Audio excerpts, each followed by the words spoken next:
All right, I am gonna start broadcasting, so we'll start to see attendees head in here, unless anyone has any last minute questions or anything. I assume we're all. How's my hair? Just kidding. We're good. Looks great. All right, here we go. You look great, Lori. We have COVID hair. All right, go ahead.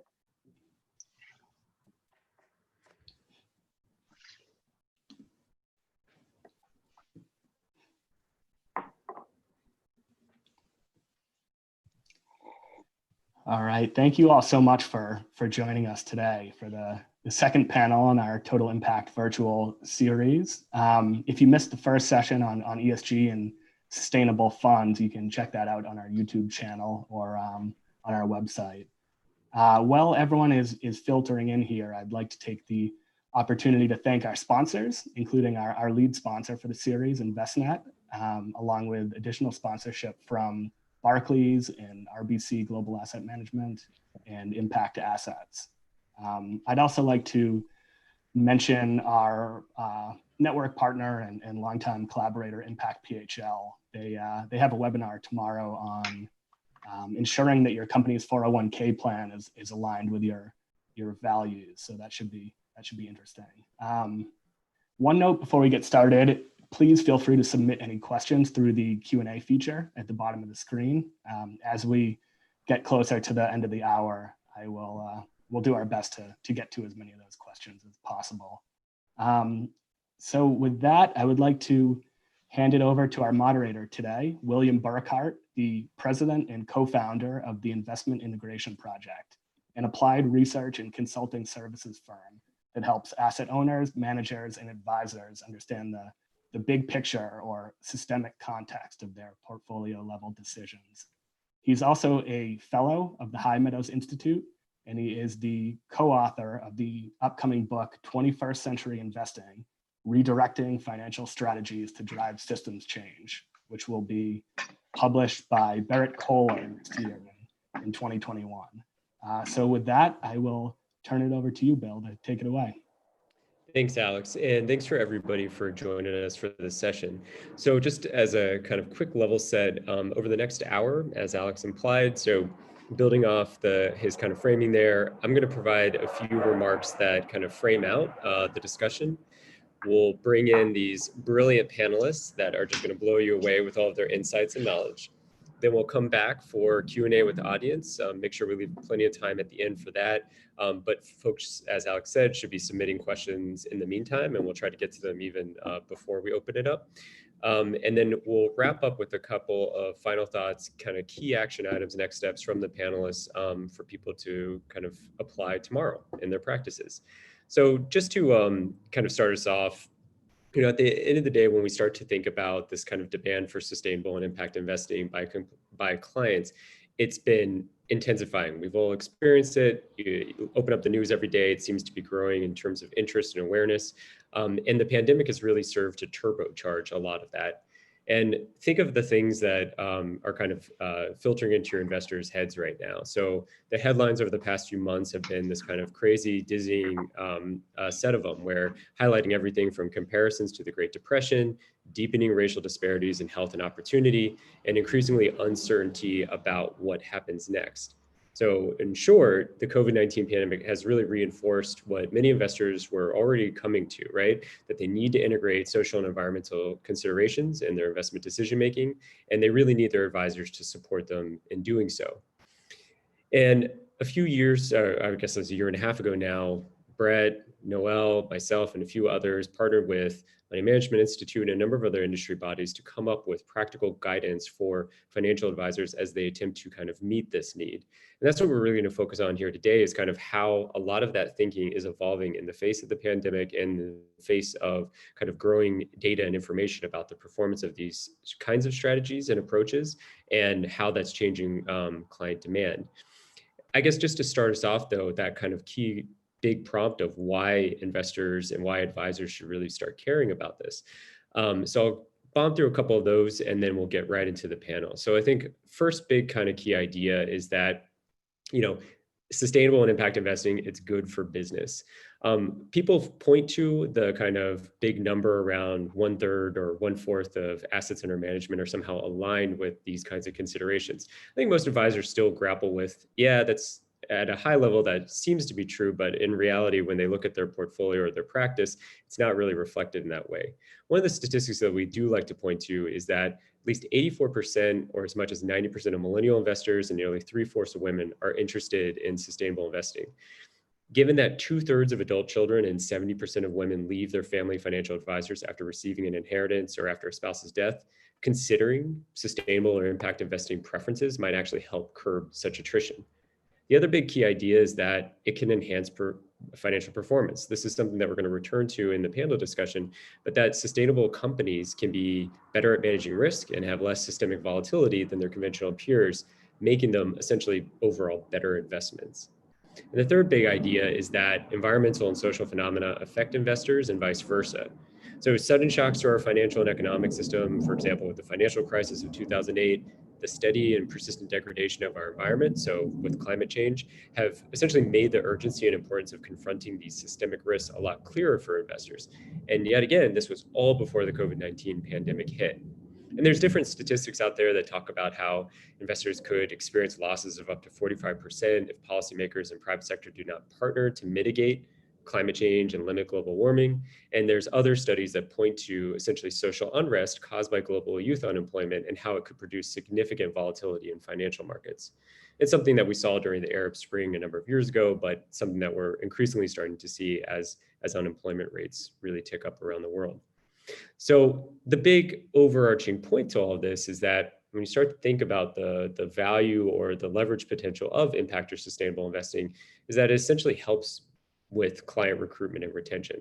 That's the big banner headline. And so this raises any number of sticky questions for advisors as they attempt to kind of meet that demand and really instigate that demand with their clients. And so we have a incredibly powerful set of perspectives here that help us kind of tease out a lot of these implications.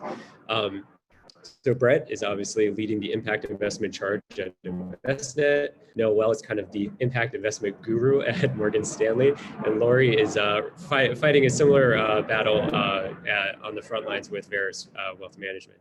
So I want to start with, maybe we jump off with Noel. So talk to us a little bit about how 2020 how has 2020 confirmed or evolved your approach to investment management and really starting to meet client demand around impact considerations? Sure. Thanks, Bill. And thanks for having me on this panel. I wouldn't put myself out as an impact investing guru, but I'm definitely an enthusiast. So we've been kind of beating the drum about values integration for some time.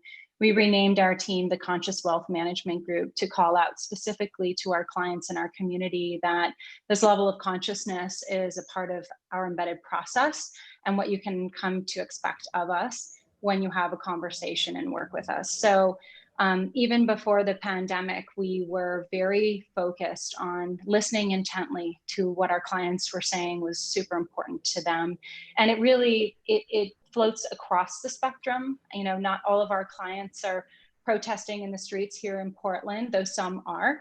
And, you know, we really see ourselves as the bridge between our clients and the vision they want for the future, and then the global economy and the realities that we all face, you know, as we see these global imperatives really come to light. And so in 2020, here we are, you know, there's a pandemic, and, you know, in past years, I think the environmental risks have been very apparent and very experienced by all of us.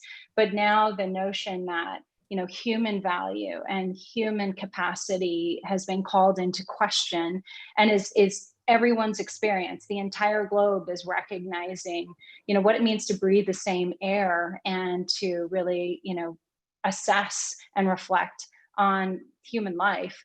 You know, it's very hard not to have much deeper conversations with clients. And so in 2020, you know, it's just catalyzed those conversations and created a depth that I think has been welcomed by our team. Our clients feel like we have not only an open ear and an open heart, but we also have tools and solutions. And we also are able to report on outcomes through our MSIQ reporting and everything else. So we feel really lucky to be equipped to be able to do this work in these important times, and that clients are feeling really like our response is just what they need. So yeah, I would say if anything, we're experiencing growth. It's been exciting that all the seeds we've planted all these years, knowing this is the right way to do business, are finally coming back and kind of flourishing to the point where we're hiring a new partner. Like it's been a wonderful response from our community, and we're excited. Even though there's lots going on in the world, we're actually very optimistic about what this holds for our industry, our work, and our future. Well, so I want to build on that and bring Lori in. So is what Noelle's expressing, is that unique, or are you guys experiencing a similar level of kind of awareness, interest, and kind of value of your process with your own client base at Veris? Sure, yeah, and just a little bit of background on Veris. We're proud to be an independent RIA. It's a little different than I know some others on the call may be part of a larger shop. So we've been dedicated to impact wealth management. We were founded in 2007 by pioneers in sustainable and impact investing. So while we've seen additional interest during this time, I think similarly there's been a buildup over the last 5 years or more. Certainly our firm has seen this tremendous growth along with the industry, so we're definitely fortunate for that. And I think we are, our clients are similarly very interested to use their money for good. It's maybe, if anything, lit a sense of urgency for some of them, or made something more apparent than that was already there, always there. These social issues are not new. Income inequality, racial disparities, all of those things. I think our clients have been sometimes, in some cases, teaching us about these issues and the risks that were coming forward, and the pandemic and protests and all these issues have kind of raised light, shed light more onto these issues. So in some cases, we're doubling down on things like, client conversations like education, helping them understand, bridging that conversation between what is the social issue or the environmental issue and what's happening in their portfolio. So how are they actually having an impact? And reminding them about the investments they already hold that are helping to help support the issue, or introducing them to new investments that they may not be aware of that could help them align their investments with their desire to help.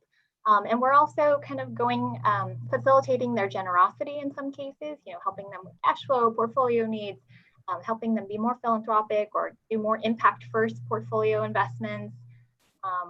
And talking to them about what really matters. I think a lot of these rich conversations lately have been around their investment policy statements, the guidelines they want to use in how they choose which investments are in their portfolios, and think foundations, for example, thinking about, should we be spending more than 5% this year because of the need, and what are our impact priorities, and should that include a greater emphasis on racial equity, for example. And a lot of issues like that are coming up, and it's been really interesting, really exciting to be able to try to be part of the solution with them. Well, so I want to build on both of those. Yeah, I don't know what just happened there. So everybody's awake now. So I want to bring Brett in. So we have these kind of interesting practices, right? But the work that you're doing, it's essentially fulfilling that home office function where you're trying to support lots of advisors, right? And so how does this dynamic, what we're hearing from Noelle, what we're hearing from Lori, how's that playing out at a higher level as you attempt to kind of help support all these advisors on meeting a lot of this demand? Well, thanks, Bill. I think the points that Noelle and Lori made are true across the board for the advisors that we're working with. In Envestnet, working with over 100,000 advisors, we see the full spectrum, not just of interest in impact and ESG and socially responsible investing, but also just sophistication in investing overall. And what we've noticed is that over the past 2, 3, 5 months, in light of COVID and in light of the protests that are going on, and this awareness around racial injustice, there's just a tremendous momentum. Everybody all of a sudden wants to understand what's in their portfolio, and they want to understand it from the sense of, are these companies doing the right things right now? Are they protecting their employees? Are they protecting their consumers and their supply chains as it relates to COVID? And are they protecting their communities? And are they really empowering the diversity within their workforce and their supply chains, their consumers, where it comes to the racial injustice? And it's not a one-off conversation. It's not, like it used to be where an advisor would call up and say, hey, not really sure what solutions you have available. Talk to us about the various, SRI stuff that you have. Today, it is the home offices, the various enterprise firms that we work with that are calling and saying, listen, we recognize that this is the future of investing, and we would like to know the full spectrum of options that you have available. How can we both educate our advisors and our investors, and how can we make sure that they have access to the full range of investments that really address all the various different nuances of their values around both of these issues and more. I think at this point the focus on environmentalism is getting a little bit lost, but that's still a crucial component. I noticed yesterday Morgan Stanley made an announcement that they were going to start tracking their investment in fossil fuels, and first big banks to declare that. So we're seeing not just the social and not just the COVID related, but also the full spectrum of environmental and social and governance priorities. Well, so I want to get to a longer discussion about just how these types of investments generally are performing in the market. But before I get there, let's stay on this question about kind of client values and these issues around inequality, wealth disparity, and the role of capital markets. So, Noelle, let's come back to you. So, how are you helping clients really start to sort through these kinds of considerations and then actually start to reflect a lot of that in the type of investment decisions they make? Sure, and I can tell you, my business is based in Hawaii, so they're experiencing, kind of conflict and tension differently than here in Portland, Oregon, which is a little bit more intense in terms of what's been in the headlines recently. So the way that I come to these client conversations is first with complete presence and an open ear.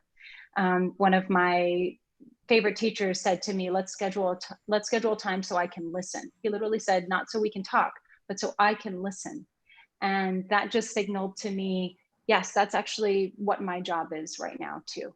So when I'm reaching out to my clients, I said, we're going to have a conversation, but I mostly want to listen because everyone is experiencing this whole reflection around inequality and social justice and their role in it in different ways. And it's very complex. I work hard as a part of my day to be on the front lines of that conversation. So I'm not only doing all the analysis and normal day-to-day wealth management work, but I stay very in tune with what kind of the social justice conversations are taking place right now. One of my dearest friends works with immigrant families and helps them. Another friend's working with people who are homeless. And all of these conversations allow me to have a greater fluency in the various tenets of this conversation, so that when I do approach my clients, I cannot be shocked. I can be literally responsive, receptive, and then take what I receive from them, look into our toolbox and understand of the strategies that we offer here at this firm and that are available universally, what is going to be in the best interest of this client. It's not a cookie cutter approach. It is literally like a bespoke, custom designed solution based on exactly what I just heard from the client of how they want their investments to be a reflection of what they're feeling in this moment. And not just right now, but again, we're making investments for the future. So we also talk about what does it look like to live in a world that celebrates diversity, that promotes equity, that defends equity. How do we align ourselves and all the dollars that we have in our disposal, in that beautiful vision? And so we also talk about how are you choosing to consume? How are you choosing and to give? Is there a greater give right now? Like Lori said, just doing that deep discovery gives us so much more content to be able to address that in their portfolio. And again, it's a constant process.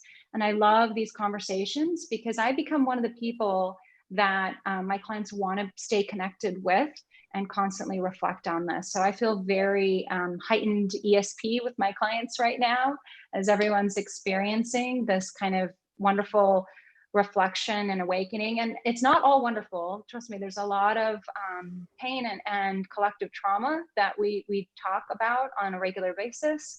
But I say it's beautiful because I feel very honored to be a part of that. So I think what you're highlighting for me, when we did the work with MMI, we really tried to say there are these steps in your advisory process around preparation, discovery, recommendations, and management. And I think when we're drilling into, I want to get to the recommendations and the performance conversation, but let's stay on, Lori, I want to bring you in because I want to stay on this preparation and discovery. So how much is, when you guys think about how you prepare for client engagements generally, right? And how you conduct discovery, when you start bringing in this kind of increased focus on inequality and wealth disparity, how does that change your guys' process? Or does it at all? I mean, is it changing the kinds of questions you ask? Is it like Noelle is trying to like, I'm now, she's going to be informed on whatever the latest is on social justice generally, right? Because she's going to drive that into her client conversation. So how is it starting to evolve maybe Veris's approach to kind of meeting client demand for this sort of thing? Yeah, thanks for the question. So I think for us, we've relied on our research team who, they're able to go deep with all of the managers on our approved list and talk to them about how are they all responding during the COVID crisis. And so I think for us as wealth managers, we were able to kind of get that information all gathered together for us. And then that was kind of our research to be able to then communicate that to our clients. Like, here's how this manager is approaching the COVID crisis and how they're dealing operationally with their team. How is the portfolio doing also in this moment, with whatever was visible at the time. And, these are ongoing research and oversight conversations. But I think just being transparent with clients, like in real time, kind of here's what we have, here's what we're on the case to find out. Do you have any questions? And, I think there are, again, our clients are our best kind of pusher to kind of continue to be authentic and to keep on the edge of what's really truly impact. And so I think that's been important for us. I think leading also from our end, knowing what we know about the landscape and understanding where we think folks are having a huge amount of impact. I think we've kind of talked more about intentionally things like CDFIs, community development financial institutions, where you're really being able to fund projects, affordable housing, community facilities, et cetera, in these low-income communities that are being hardest hit right now. And so that's been an area of education that if they haven't already done CDFIs, that's been one area where we've started to have more intentional conversations. Well, so I want to bring Brett in because I think it raises an interesting dimension here. So because you're supporting 100,000 advisors, their clients are going to range, right?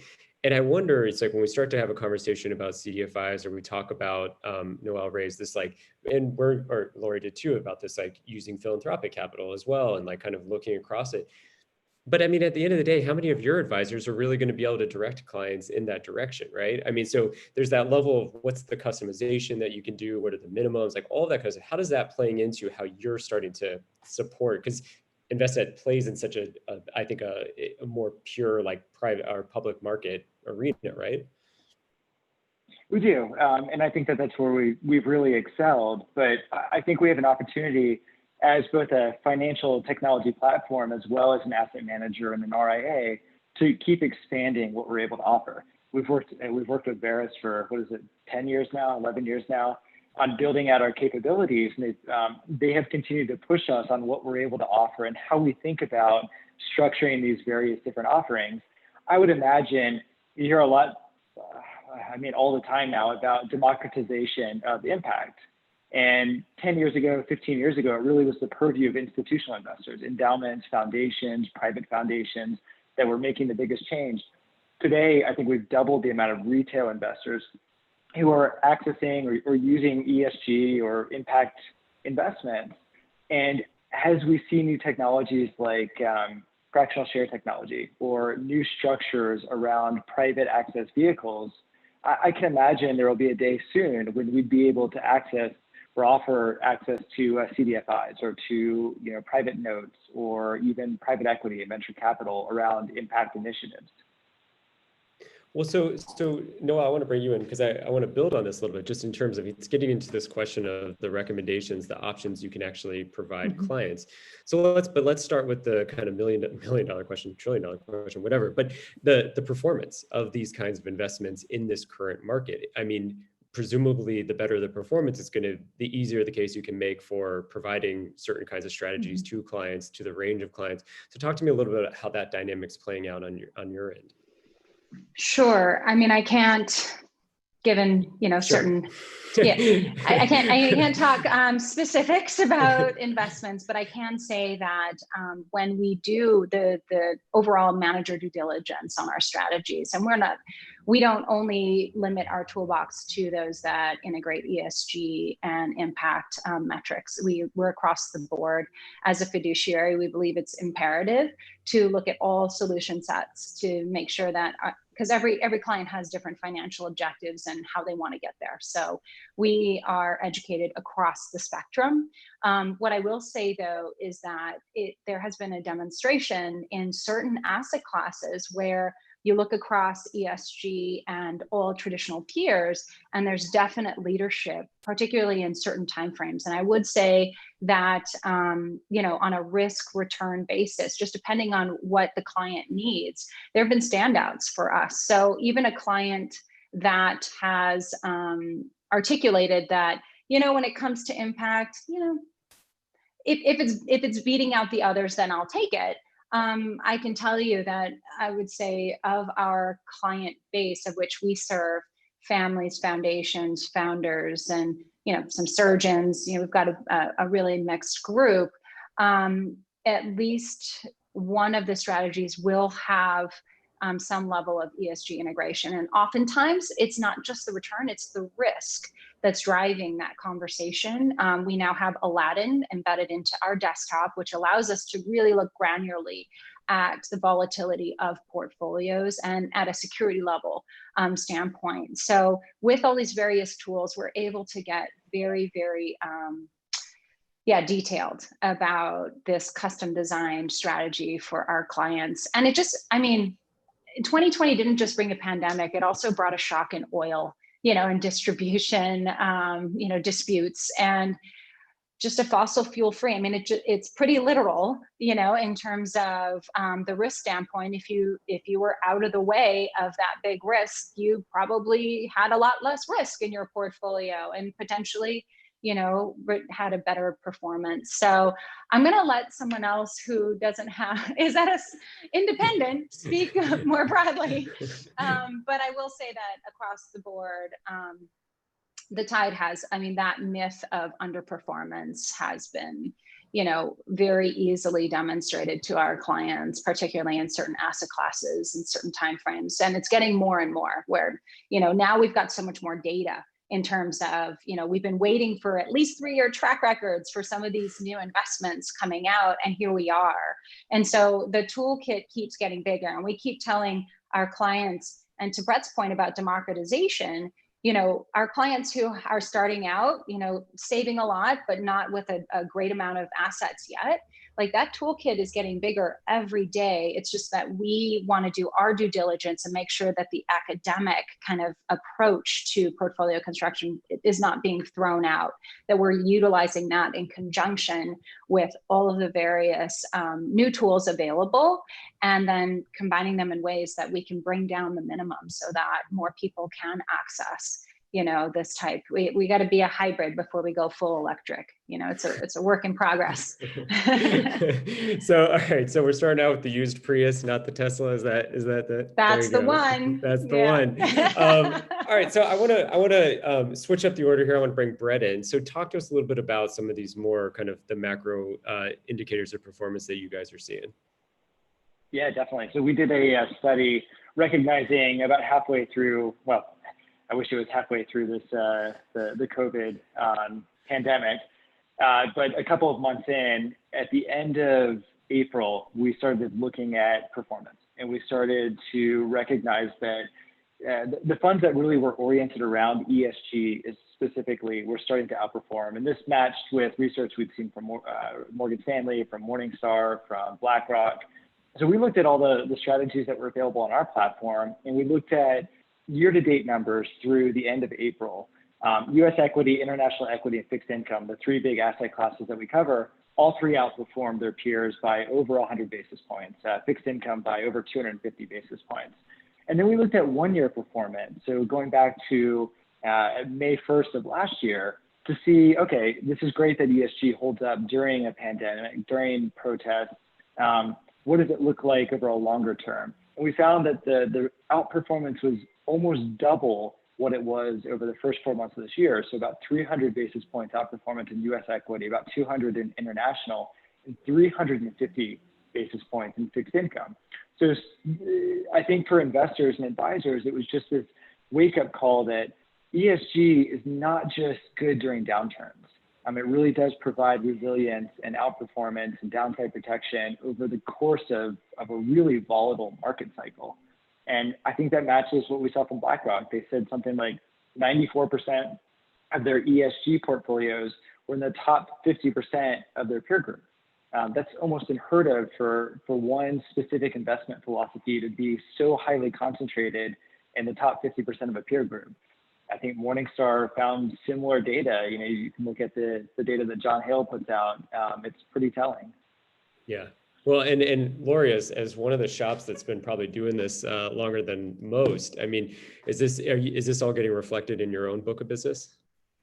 Yeah, I think, for the clients, I think part of our job is to educate about performance too. So, as we're doing the discovery process and we're applying certain screens to the portfolio, at that point, we want to tell them, here's how these screens are going to likely impact portfolio. So if you're not going to be in fossil fuel free, if you're in a fossil fuel free portfolio, if oil goes up, if the energy sector goes up, you will probably underperform, right? So it's kind of having that upfront conversation. And then conversely, what happened year to date with energy really being the worst performing sector in the US, we're seeing the benefits of them not being in that sector. And so for them, kind of, it's nice to get that validation that their value, by being values aligned, they didn't have to suffer, underperformance. So that's been good. But I think it's always kind of a conversation. We can't always bank on, that time frame, as Noel mentioned, it does depend on the time frame. It depends on what you're holding.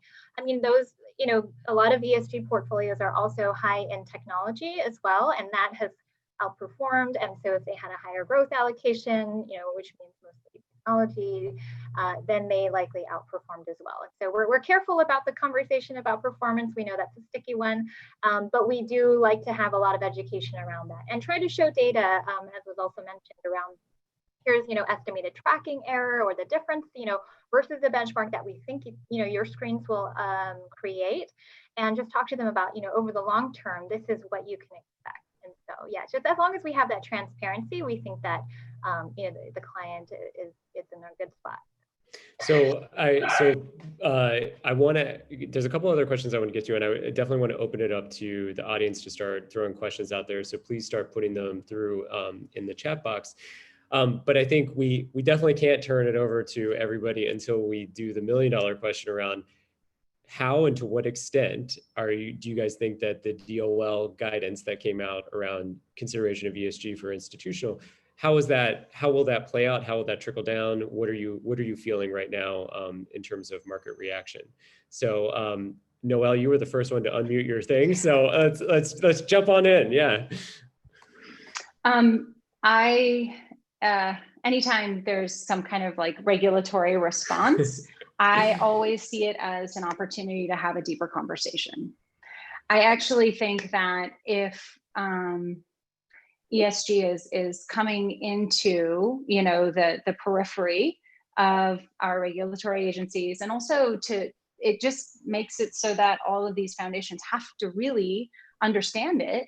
I see it as a good thing. We've been talking about what it means to be a fiduciary for a while with our foundations. I think, one of our foundations will tell you we've been talking about 5 years ago, and they're not even focused on like traditional causes, like environmental. They're literally like an arts institution.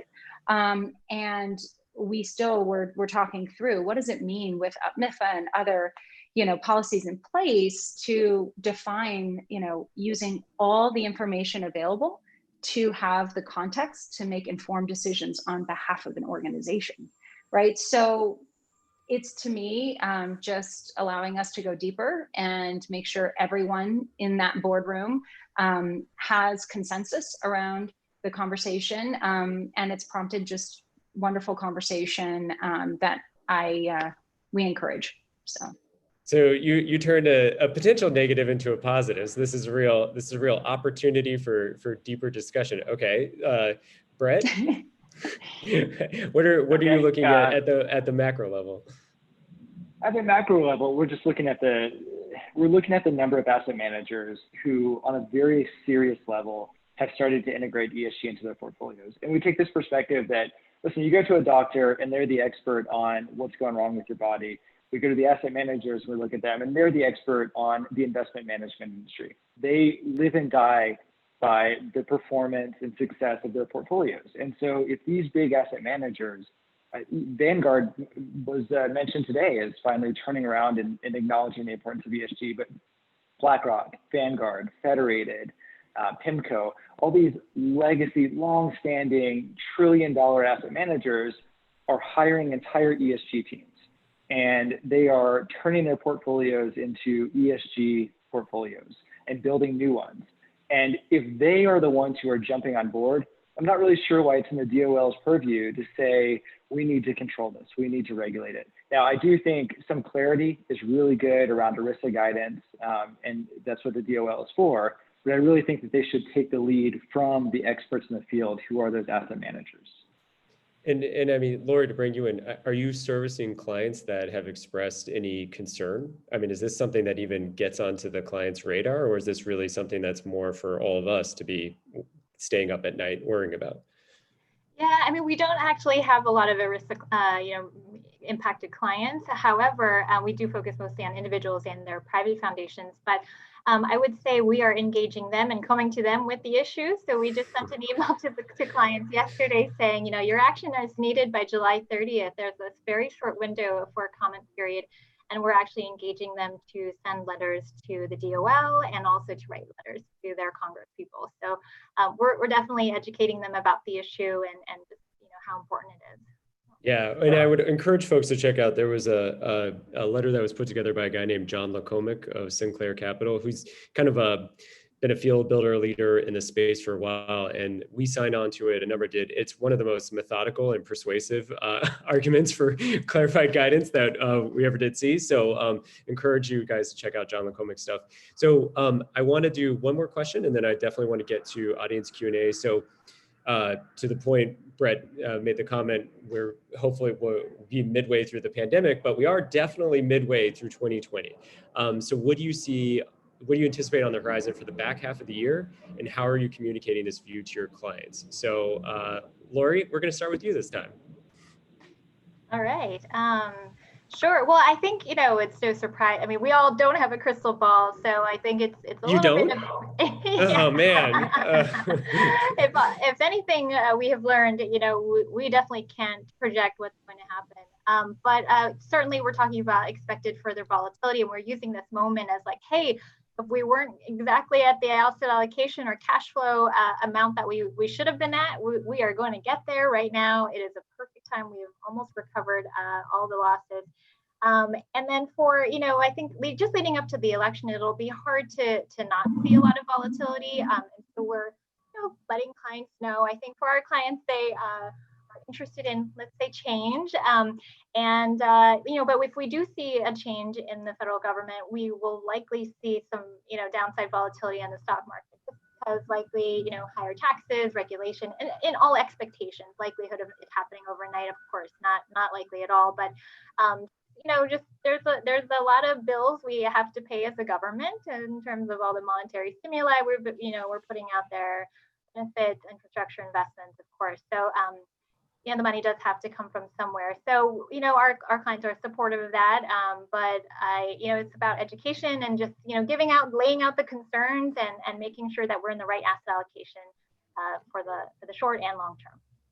We've got a couple of really good questions coming in particular from Paul Ellis and Steve Godeke. So I want to give Noel and Brett a chance to reflect on kind of what do you see as the kind of big priorities coming up over the back half of the year, and then we'll get into those. So Noel? Sure. So Morgan Stanley's been somewhat out of consensus that we're going to be full steam ahead, kind of in a V-shaped recovery with a few start and stops here. Our team is a little more cautiously optimistic, but I think what gives us the greatest sense of hope is knowing that all this reflection on this time of understanding human value and human capacity, we think will reshape the way that work is defined, in not just over the back half of this year, but if we do see a change in this kind of work from home environment and people are going, how did my enterprise, actually support me during this time? I had a friend who's an RIA who said he's going to be hiring tutors for his team so that they can focus and their kids can be educated. And I just think, more of that processing of thinking through what are the needs of my organization, not just the organization, but the people within it. I think there's going to be a very interesting kind of shuffling of talent. And I think it behooves, and you'll see this already, right, in kind of corporate messaging, a demonstration of values. And I think we're going to see more of it. So I actually think it's very exciting because if you look at the demographics and you see who's in the highest earning years right now, who's popping out babies. Now, I'm an elder millennial and I have a lot of friends who are in IVF right now because they literally want to have families. This is the next youth boom. And it's, to me, a very exciting kind of demographic shift that's going to change the way that work is experienced in this country. I think those who get it right are going to attract, retain, and just nurture and do a really good job with their talent. And those who kind of are tone deaf to this shift, unfortunately, are going to kind of fall by the wayside. So, this ESG integration really does lend itself, with the S factor, to say if human capacity, whether with productivity plus innovation, then leads to profitability potentially. We see that with tech, right? Definitely. Then if not just tech companies, but there's a big kind of understanding across the board and CEOs thinking in this way, then that's a very exciting, kind of trend that we're looking at. So, in the back half of 2020 and beyond. Brett, anything you want to add on that? I'll keep it really short because I'm looking at the questions and there's some great ones. There's some good ones, yeah. Yeah, so to Lori's point, we don't have a crystal ball, but also to Noel's point, companies that are positioning themselves or have already positioned themselves to really be advocates for their employees, for their consumers, for their communities, they're the ones that are going to continue to outperform. And because there's such a high correlation between that and ESG and that and impact investing, I think, this ESG, we used to say 5 years from now, ESG is going to be table stakes. It's going to be sooner than that. It'll be 18 months from now when every single asset manager is looking at ESG, when every single company is reporting on their ESG metrics, at least the publicly traded ones. I can't see it any other way. Okay, so with that, I want to bring in some of these really great questions. So let's start with Paul Ellis raised a question around, please talk about cost of capital for ESG integration strategies versus peer group across asset classes. A very good consideration. So I open it up to any of you guys who wants to go in first. I'm seeing no unmuting of their. Let's do Brett. Let's go for it. I'm happy to go first. Okay, because I think it talks to another question that got asked on here, which was how the effect of the portfolio holdings impacting society and environment, right? And I think if you're looking at a company's cost of capital, the ones where there's momentum of investment into a corporation, you're going to see lower cost of capital. And the one where there's divestment from that company, you're going to see increased cost of capital. And as it becomes more expensive for a company to borrow and to expand their operations, fund R&D, to me, it's more than just a signaling mechanism, which is what divestment always used to be held out as, especially in the public markets, right? It's now we're actually affecting how effective a company can be with their cost of capital by investing or divesting from them. And I think that has direct impact on what their business model is and how they impact both society and environment. Anybody want to add anything else? Noah? Yeah, I guess, it's the same mantra we tell our clients, which is that you are voting with your dollars, and so that's the most literal, cost of capital is like a most literal way that we can demonstrate that. But I love this idea, and I love the way Brett explained it, because ultimately that is the democratization, right? So capital markets are affecting change like very quickly, because people are kind of awakening to the fact that they can pull that lever, and not just the biggest institutions, not just the biggest families who've led the charge and pioneered in many ways, and thankful for them, and all the research that they've provided to help others, follow in suit. But it's literal, it's vote with your dollars. And I'm just excited, as Brett and Lori are, that this is going to become not just something for a few. It's going to be like Brett said, table stakes. It's going to be like a mass. We're going to drop the impact part. It'll just be investing. So I will jump to the next question, and maybe I'll bring it to Lori first. So first, thanks to Paul for that question. He has an amazing podcast on Bright Talk. I suggest everybody check it out. He's not paying me to say that. It's just really good. All right, so Steve Godeke, I'm going to bring in his question next. So Steve literally just wrote the handbook on impact investing. So it's a good question. And it gets to one of the points that I think both Lori and Noelle were raising about kind of looking at the full toolkit that you can kind of deploy for your clients. And his question goes, what specific impact investing opportunities do you provide clients beyond portfolio construction? Things like shareholder engagement, policy, place-based investing. And so, Lori, let's start off with you. Sure. Yes, absolutely. Our clients are, in some cases activists themselves. And so being a shareholder activist to them is something that they welcome. And so depending on the manager that we're working with, they can have a more direct engagement relationship or a more indirect relationship. But in one case, at least, we're able to partner with a nonprofit organization along with the asset manager to do direct engagement opportunities where they can sign on. They're part of the resolution. Their name is listed, and they're able to kind of be part of the action and the movement, and keep track of how that issue is resolved or withdrawn from the company over time, if it's successful or voted on. So shareholder engagement, definitely a big one. We also report on kind of how the funds that are more kind of indirectly doing shareholder engagement on their behalf, what wins they're having, what progress they're making. In terms of policy, we talked about how we're engaging our clients in the letter writing and comment period of the DOL. Place-based strategies, yeah, so we're talking to them about that depending on their client preferences. So for some, it is, again, a conversation about CDFIs, about how, their local, CDFI might be, an opportunity for them, or in certain cases, considering other place-based, initiatives that they can support philanthropically or through movements. I know some funds allow you to target geographically. It may not be a CDFI specifically, but there are some options there as well.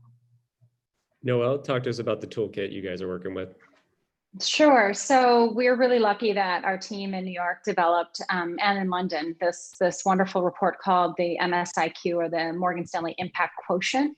And it's a report that basically is, first we fill out this pretty extensive questionnaire, and then we can actually overlay with our clients, like, how aligned is your portfolio to the values that you've articulated, and go line by line through the various strategies at a security level, and understand what of your strategies are very activated and which are not. And so we have all these different ways to kind of paint the picture of the level of intentionality with the portfolio.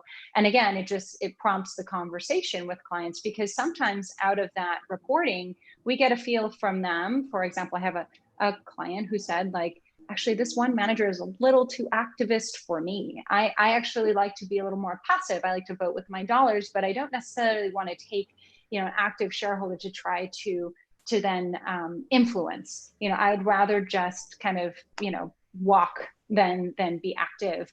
And so it really just depends on the client. And it also requires us, as Lori does, to really know our asset managers, to understand the different flavors of the way that what they operate, the way they think about systemic change, and kind of the levers they're pulling during their conversations with these investments into companies, and then for us to reflect on those as we're talking to our clients. So that's kind of the approach we've taken. And Brett, I mean, how does your toolkit compare to what Noelle is able to deploy versus what Lori is able to deploy in your world? I think our toolkit is, again, because we're an investment platform, we're much more focused on the public investment side. So we don't have the same tools that a RIA would have in terms of private investments yet, or access to CDFIs. But I think what we bring to the table is the ability to do some pretty comprehensive reporting. What we're working on now is some pretty interesting assessment tools, being able to identify not just if a client is interested in impact investing, but what type of impact are they looking to achieve, and doing it through some really interesting behavioral modeling. So we focus more on the providing of the investment strategies and the tools and the technology to the advisors to be able to work directly with their clients on it. Well, so thank you to, yep, go ahead, Lori. One thing to add, because Brett mentioned, Verus works with investment, but yeah, I think, investment's done a great job of thematic strategies as well. So helping, not just take, here's a portfolio, but how do you, kind of thematic, let's say for gender lens, for example, there's a strategy around that. There are different ways to achieve these different impacts. Awesome. Yeah. All right. So, well, thanks to Steve, his new handbook with Rockefeller Philanthropy Advisors, you can go on his website or their website and get it. So I want to do one more question, and then I want to tee you guys up to kind of give that. They used to do this at CGI, where it's like, what's the action item? What are people going to be able to apply to their practice tomorrow? So, but first I want to get to a question from Adam Jones. So it goes, I assume, but with a likely global recession, do your panelists believe they will only focus on companies already in their portfolios? If they are willing to invest in a new company, what stage or level of traction will be necessary for the next 12 months? It's an interesting question. Open it up to you guys to Noelle. Sure.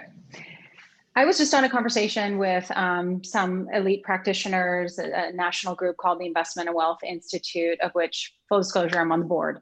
And we were talking about, how companies or asset managers, all of this, how us as an organization are going to show up in this moment. And I think the question posed is like, is there anyone who's not on your radar that will be on your radar, and why?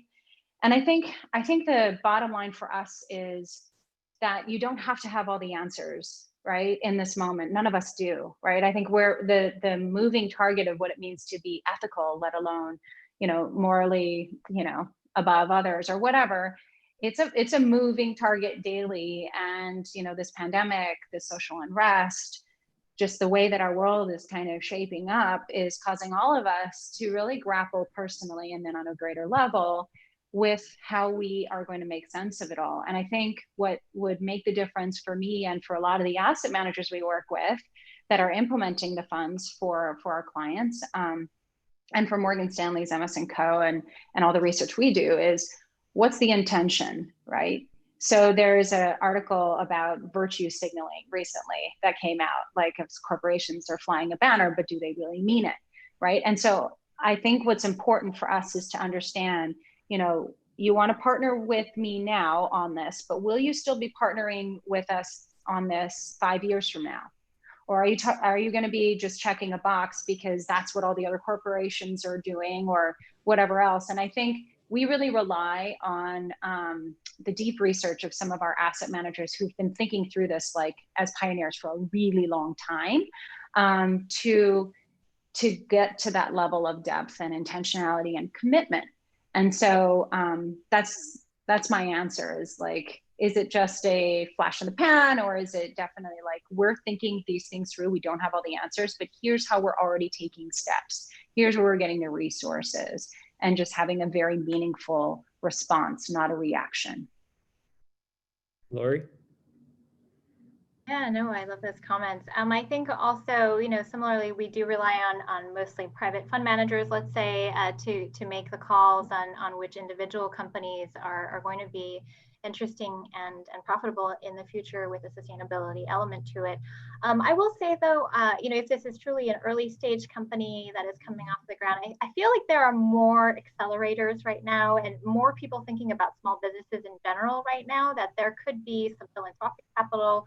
There are more resources, I think, for small businesses and entrepreneurs to kind of get through the next 18 months. But that's sort of an anecdotal hunch that I've heard. Okay, so before I bring it to the close, Brett, anything you'd want to add on that? Yeah, I just think that there's room in a portfolio to the extent that the investor can access things like private investment. There's room for all stages of companies.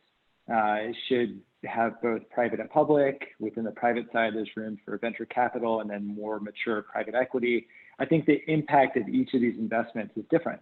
Venture capital is often more, there's often just one specific intention. It's a company that's trying to eliminate waste from the ocean or trying to create socks out of recycled water bottles.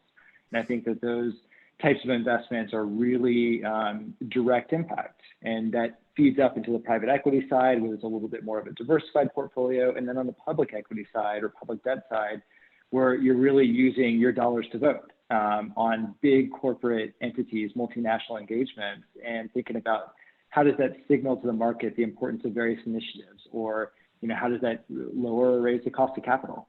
So I think there's room in a portfolio for all of those. And I hope that one day that every investor has access to that full spectrum of company size. So Adam Jones, I don't know if you have a great podcast like Paul Ellis or a great book like Steve Godeke, but whatever you do, I hope people check your stuff out because that was a great question. So we're in the home stretch, and I want to give each of our panelists a chance to kind of leave you with that action item. And it can be what your firm is doing that's going to be providing more support to advisors going forward, generally at an industry level. It could also be just what are you guys going to be doing that you're most excited about over the next 6 to 12 months. So let's start with Brett. You've not gone first on any of these, so we'll give you first dibs on this. Good. Okay, well, I have two quick answers. One, know what's in your portfolio. There's so many free tools out there right now. Yahoo Finance, you can check out the ESG scoring of any individual security for free. There's As You Sow has a tool called Invest Your Values, where all the mutual funds that you have, you can look at things like ownership of fossil fuels or gun manufacturers. Just know what's in your portfolio. Be really clear about what you have. What we're most excited about is really helping advisors identify investors who would be interested in impact investing, but either don't know that it exists, don't know that they have the access or capability to use it or to engage with it, or just helping advisors become more clear on what that intention that their investor has. Great. Noelle?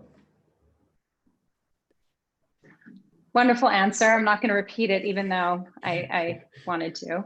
I guess I would offer something different, which is that I think that we have to recognize that as professionals, like, we're affected. Of course, I'm in Portland, so I'm very much feeling all of the energy that's in the air right now. And I think it's on us to work harder to actually drill down and do the personal work to keep peace and keep our ears wide open, because I think that is going to be where we create this greatest connection with our clients, is to be able to truly listen to that small voice that's calling for, I want to try something different, something doesn't feel right. And then being able to have the space and calm within us to go in and say, let's talk more about that. And do you realize that we could create a solution around that? And then it feels very generative and curing, in the process of working together. So my, small invitation, because Brett already took one of mine, would be that, don't be afraid to do the internal work and keep the peace and keep ears wide open. Awesome. Lori? Yeah, no, I mean, I guess for those that are newer or even just in the industry for a while, just wanting to stay connected, I would just maybe recommend there are lots of communities of impact investing, professionals out there. I happen to co-found one for those who identify as women, Women Investing for a Sustainable Economy, or WISE. You can look it up, wisecommunity.org. But that's just one community. USIF is, another one. There's a new racial justice investing coalition. You can look that up also if that's a topic of interest for you. So just, keep looking out, I think this is a great community started here at Total Impact, and just continue to keep the conversations going. I think we'll all be able to help each other that way. Yeah, our next report in September, and it's really about how do you start to make the transition from a focus on impact or ESG at a portfolio level to really start to integrate a more systemic perspective, particularly for issues around societal systemic risk. So that will come out in September. That'll be our next thing. So without further ado, thank you to the amazing panelists, and for Adam and Paul and Steve and everyone else who submitted really good questions. I'm sorry we didn't get to all of them, but we will for sure happy to follow up individually. But I will pause here and I will throw it back to Alex to take us home. Bill, thank you so much for taking the time to moderate the panel, and Laurie and Brett and Noel, thank you all for lending your expertise, and thank you all for attending. Have a good one.